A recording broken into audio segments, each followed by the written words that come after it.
What up, Giants Nation? This is NYG Jeffy T 3285 back with another quick New York Giants update. Now, there's just been a report that's come out today, and this is by Field Yates, NFL.com reporter. He says currently, right now, the Giants have a little bit under $740,000 in available cap space after every single one of the signings that they made in the past few days has been recorded to the cap. Now, right now, as we speak, the New York Giants are pretty much, they're at the end of the spectrum when it comes to cap space. They have the lowest amount of cap space right now and out of every team in the NFL. And if they want to sign their incoming rookie class, there's been multiple varying reports they would need at least either $12 million or potentially up to $16 million of available cap space to sign their entire draft class. That is barring they make any trade downs and they potentially make the draft class a little bit cheaper if they can trade out of the first round. So, some available moves that could be made. Obviously, we've spoken about it before. There's been many reports for the past couple of months. A potential trade of James Bradberry and unloading his contract. Or like some recent reports have come out, maybe James Bradberry ends up signing some sort of 1-year extension and spreading that cap space across.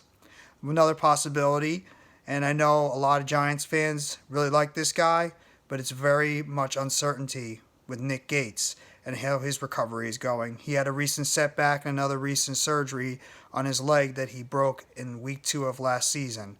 So the question is if he's not going to be able to play, he carries about a little over a $2 million cap hit. Do the Giants try to work out an injury settlement and unfortunately try to cut Nick Gates in order to save a little bit more cap space? Or some other moves that could potentially be made.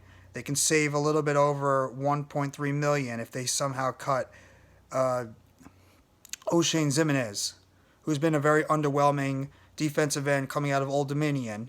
Hasn't really done much. Is he a complete fit for this Wink Martindale system? We're not sure. You can cut him if you feel like it, and if you want to create a little bit more cap space.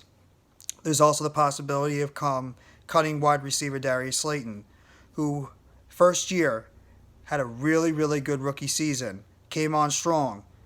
Some Giants fans even said that this guy could be the potential wide receiver 1 moving forward.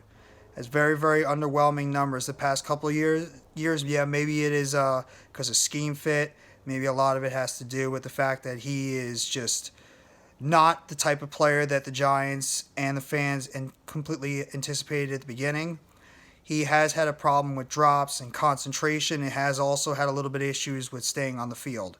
You can cut him, potentially save about $1.5 to $2 million more on the cap space. And then as a last resort, which Joe Schoen has specifically said he does not want to tab into this, is there a possibility that they could potentially restructure some future contracts and push some money into 2023, which is a last resort? But if it is necessary to fit the to have the cap space available to fit the draft picks into this upcoming draft, do you potentially extend or restructure a Leonard Williams? Do you potentially restructure a Kenny Golladay? Or maybe even an Adoree Jackson? Or like I mentioned before, maybe you restructure or extend a James Bradberry? There's a lot of moves that can happen right now, and the Giants are probably going to start thinking about doing some of these moves in the next couple of weeks. And the question is, what are they going to do? Are they thinking about maybe holding on to Bradberry? It's like a 50-50 thing as each day goes by. Sometimes one day it feels like Bradberry is about to be traded. The next day it feels like they're going to keep him and possibly extend him. And how are they going to be able to get to this goal of getting around 12, 13, 14 million under the cap, or however much that it is needed to try to get that available cap space to fit their draft class in? Now, in terms of some prospects that the Giants have been looking at recently, Joe Schoen was specifically down over at Oregon for Kayvon Thibodeaux, who a lot of Giants fans are hoping that, and there's been some recent reports that this guy could drop down possibly out of the top 5. Even some reports are saying that he could drop out of the top 10 because of the problems that questions is, does this guy love playing football? Is his heart into the game? Does he sometimes take some plays off? That has been the question for a lot of defensive ends in the past, and certain players in the past coming into the draft. How is their love for the game? And there's been some questions about that with Kayvon Thibodeaux. Now, there's no doubt this guy is an incredibly gifted talent at the defensive end position. He's a very good, quick pass rusher, but the problem is also this guy's got to develop some other pass rush moves. And that, if he's able to do that when he comes into the league, that's only going to make him even more of a versatile, scary defensive end. So, if that's possible, and there are reports that he is thinking about that he might be dropping, are the Giants, if this guy drops to 5 or 7 and say an Ekwonu or Neal is there with a Thibodeaux, are the Giants going to be tempted enough because they really, really are wanting Thibodeaux as well as they're very interested in Ekwonu and Neal? Is it going to make it a very interesting decision if they're going to go offensive line or are they going to possibly go over the pass rush, because both of them are incredibly large needs for this team? And a couple of other prospects they've been interested in. Obviously, they were in hand for Evan Neal, who took some snaps over at the right tackle position, and he looked pretty sharp. I know it's the underwear Olympics. They're in their shorts doing this practicing. Nobody's really in front of them blocking. Some of his footwork is pretty good, and Evan Neal is one of those prospects where he can have a very high potential. His floor is pretty low. And the problem is he's going to fully develop and have that mean aggressiveness to become that type of offensive lineman that the Giants would need if they're going to if he's available at 5. Is that the type of guy that they're going to need? And in terms of some other prospects that they're interested in, they're interested obviously in Ekwonu.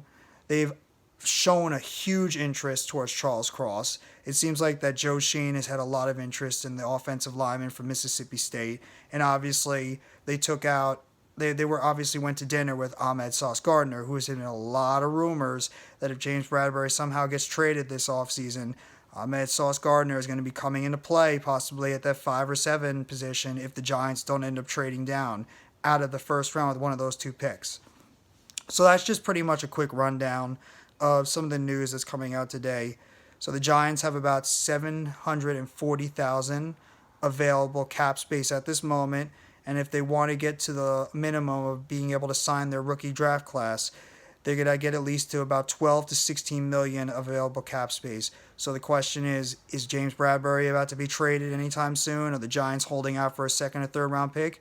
Is Darius Slayton's days numbered? Is Nick Gates' days numbered? Or no Shane Zimenez? Are they going to be doing any restructures? If you have any comments, if you have anything you want to share, please like and subscribe this video if you haven't already. And please lay down your comments in the comment section of what you think the Giants are going to do in order to create some more cap space to make it available so they can be able to get to the point where they'll be able to sign their rookie class and even have a little bit extra money spent in case they need to spend it on a couple of more death-free agents. Thank you very much for the time, and I hope you have a wonderful rest of your day. Let's go Big Blue.